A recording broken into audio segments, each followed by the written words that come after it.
दोस्तों, डकार को हमारे देश में अलग अलग संस्कृतियों की वजह से अलग अलग नजरिए से देखा जाता है। कुछ संस्कृति में इसे सामान्य या भोजन के बाद एक सेटिस्फैक्शन के रूप में माना जाता है और कहीं इसको असभ्य माना जाता है।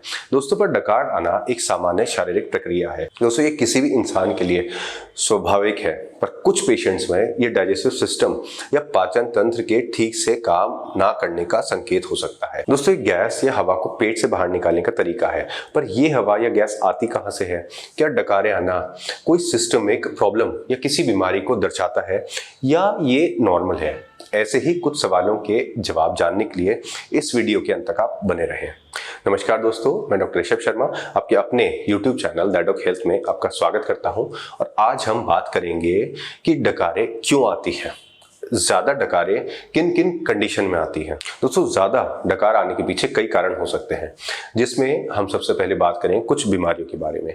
जैसा कि हमारे पेट में एच पाइलोरी बैक्टीरिया की वजह से जो इन्फेक्शन होता है, उसमें भी पेशेंट का सिम्टम डकार हो सकता है और धीरे धीरे साथ में ही पेशेंट के गैस्ट्राइटिस यानी कि पेट की सूजन की समस्या भी दोस्तों होने लगती है। दोस्तों, फिर अगर पेट में अगर अल्सर हो गए हैं, जो कि ज्यादातर दो वजह से होते हैं। पहला, एच पाइलोरी बैक्टीरिया के इन्फेक्शन की वजह से, या फिर दूसरा बिना सोचे समझे पेन किलर की यूज से।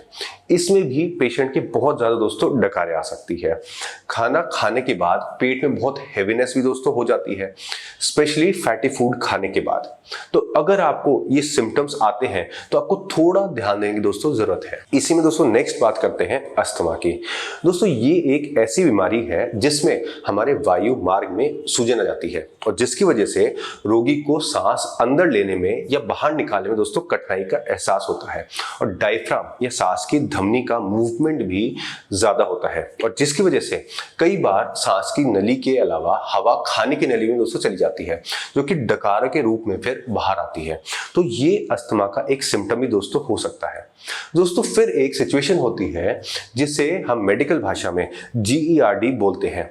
दोस्तों, ये एक ऐसी स्थिति है जिसमें पेट का खाना ईसोफेगस यानी कि भोजन की नली में वापस आ जाता है, क्योंकि खाने की नली के नीचे का जो वॉल्व है वो लूज हो जाता है। इसमें बार बार डकार आने के साथ ही सीने में जलन होती है, यानी कि हर्टबर्न होता है, पेट में दर्द और दोस्तों उल्टी भी आ सकती है। फिर अगर लंबे समय तक एसिड रिफ्लक्स होता है, तब एक कंडीशन होती है जिसे हम मेडिकल भाषा में कहते हैं हाइटस हर्निया। इसमें स्टमक और खाने की नली के बीच का वॉल डैमेज हो जाता है और स्टमक फिर डायफ्राम के ऊपर आ जाता है और इस कंडीशन में दोस्तों एसिड रिफ्लक्स और भी ज्यादा बढ़ जाता है, जिसकी वजह से डकार एक कांस्टेंट सिम्टम हो सकता है। दोस्तों, नेक्स्ट बात करेंगे कि अगर लंबे टाइम तक अगर आपके जुकाम रहता है तो उस कंडीशन में भी कंटिन्यूअस म्यूकस बनता है, जो कि गले के पीछे से ड्रिप करता है और उस म्यूकस को हम सबकॉन्शियसली दोस्तों स्वॉलो कर लेते हैं, जिसके साथ हवा को भी हम स्वॉलो करते हैं और ये हवा बाद में डकारों के फॉर्म में बाहर निकलती है। दोस्तों, हमारे गट या इंटेस्टाइन में बहुत सारे बैक्टीरिया होते हैं। कुछ अच्छे बैक्टीरिया होते हैं हमारे डाइजेशन के लिए और कुछ बुरे। तो जब ऐसी कंडीशन होती है जिसमें हमारे इंटेस्टाइन में बहुत ज्यादा बैड बैक्टीरिया बन जाते हैं, तब ज्यादा गैस का प्रोडक्शन होता है, जिससे हमें ज्यादा डकारें आती है। ये बैक्टीरिया ना सिर्फ डकारें बढ़ाते हैं बल्कि मुंह से बदबू आना, जिसे हम मेडिकल भाषा में हैलिटोसिस कहते हैं, उसकी समस्या भी करते हैं। दोस्तों, इसके अलावा स्ट्रेस, एंजाइटी, डिप्रेशन कुछ ऐसी कंडीशंस हैं जिसमें कि पेशेंट एयर को सबकॉन्शियसली स्वॉलो करते हैं। दोस्तों, कभी तो ये अटेंशन सीकिंग हो सकता है और कभी पेशेंट की हैबिट का ये फिर हिस्सा हो जाता है और इस वजह से स्वॉलो करी हुई एयर डकार की फॉर्म में दोस्तों फिर बाहर निकलती है। दोस्तों, लैक्टोज इंटॉलरेंस एक ऐसी कंडीशन है जिसमें बहुत ज्यादा डकारें आती है। इसको आसान भाषा में अगर मैं समझाऊं तो मिल्क के अंदर एक शुगर होती है जिसे हम लैक्टोज बोलते हैं और कुछ लोगों में लैक्टोज को डाइजेस्ट करने के लिए जो प्रॉपर एंजाइम होते हैं वो या तो बिल्कुल नहीं होते या फिर कम हो जाते हैं, जिसकी वजह से ये फर्मेंट होने लगती है लैक्टोज और एक्सेसिव गैस प्रोडक्शन पेशेंट में फिर होता है। और दोस्तों, फिर यही गैस मुंह के थ्रू बर्प के फॉर्म में या डकार की फॉर्म में बाहर निकलती है। ऐसे पेशेंट को दूध पीते ही पेट में काफी ब्लोटिंग के साथ डकारें आने लगती है। दोस्तों, बीमारियों के बाद अब हम बात करेंगे हमारे खान पीन की आदतें और हमारे लाइफस्टाइल की, जो डकारों को बढ़ाती है। इसमें हम सबसे पहले बात करेंगे हमारे खाना खाने का पैटर्न कैसा है, यानी कि हम एक बार में कितनी क्वांटिटी में खाना खा रहे हैं।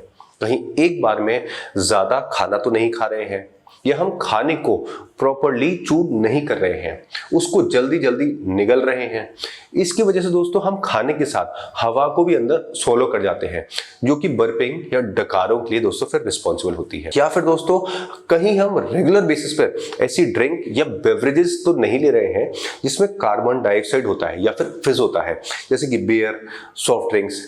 इन ड्रिंक्स में दोस्तों कार्बन डाइऑक्साइड होता है जो कि डकार के फॉर्म में फिर बाहर निकलती है। कई बार हॉट ड्रिंक को लेते समय हम एयर सोलो कर लेते हैं और वो भी दोस्तों हमारे पेट से मुंह के थ्रू डकार के फॉर्म में फिर बाहर निकलती है। इसके अलावा दोस्तों बहुत ज्यादा स्पाइसी फूड्स है, जैसे कि ब्लैक पेपर, चिलीज या बहुत ज्यादा प्याज या टमाटर बेस्ड ग्रेवी वाले फूड से या सिट्रस फ्रूट के सेवन से भी दोस्तों एसिड कंटेंट बढ़ जाता है, जो कि डकारों को फिर बढ़ा देता है। दोस्तों इसके अलावा ये कई बार देखा गया है कि आजकल की जो यंग जनरेशन है वो पूरे टाइम कैंडीज या च्युइंगम को चू करते रहते हैं, जिससे कि काफी क्वांटिटी में एयर सोलो हो जाती है और बार बार फिर डकार दोस्तों आने लगती है। तो दोस्तों हमने जाना कि लाइफस्टाइल, हमारी खान पीन की आदतें या फिर हमारे स्टमक और खाने की नली का कोई इन्फेक्शन हो या कुछ बीमारियां हो, ये सब दोस्तों डकार का कारण बन सकती है। इसके अलावा दोस्तों पैनक्रेटाइटिस नाम की बीमारी भी दोस्तों डकारों को बढ़ाता है, क्योंकि पैनक्रियाज में दोस्तों जब भी सूजन आती है, इन्फ्लेमेशन होता है, तो उसकी वजह से जो हमारे पैनक्रियाटिक जूस है वो कम रिलीज होते हैं, जिससे कि डाइजेशन सही से नहीं हो पाता है, फिर गैस फॉर्मेशन ज्यादा होती है, जो कि डकारों के फॉर्म में दोस्तों फिर बाहर आती है। दोस्तों बार बार डकारे आते रहना काफी परेशान करने वाला होता है, लेकिन आमतौर पर हम इसे गैस की समस्या मानकर दोस्तों इसे फिर हम अनदेखा कर देते हैं। पर जैसा कि अभी हमने जाना कि बहुत अधिक डकार आने की समस्या हमेशा गैस के कारण नहीं होती है। जिन लोगों को दोस्तों अक्सर बहुत अधिक डकार आती है, उन्हें इसे सामान्य मानकर अनदेखा नहीं करना चाहिए और डॉक्टर से कंसल्ट करना चाहिए, क्योंकि लगातार ऐसा होना शरीर के अंदर पल रही किसी गंभीर बीमारी का दोस्तों फिर लक्षण भी हो सकता है। दोस्तों मैं उम्मीद करता हूं ये जानकारी आपके लिए उपयोगी सिद्ध हुई होगी। और दोस्तों इस वीडियो को आप अपने परिवार में और अपने दोस्तों में ज़्यादा से ज़्यादा शेयर करिए। बाकी आगे भी ऐसी मेडिकल और हेल्थ रिलेटेड ज़रूर जानकारी के लिए अब हमारे चैनल लाइट ऑफ हेल्थ को ज़रूर सब्सक्राइब करिए। धन्यवाद।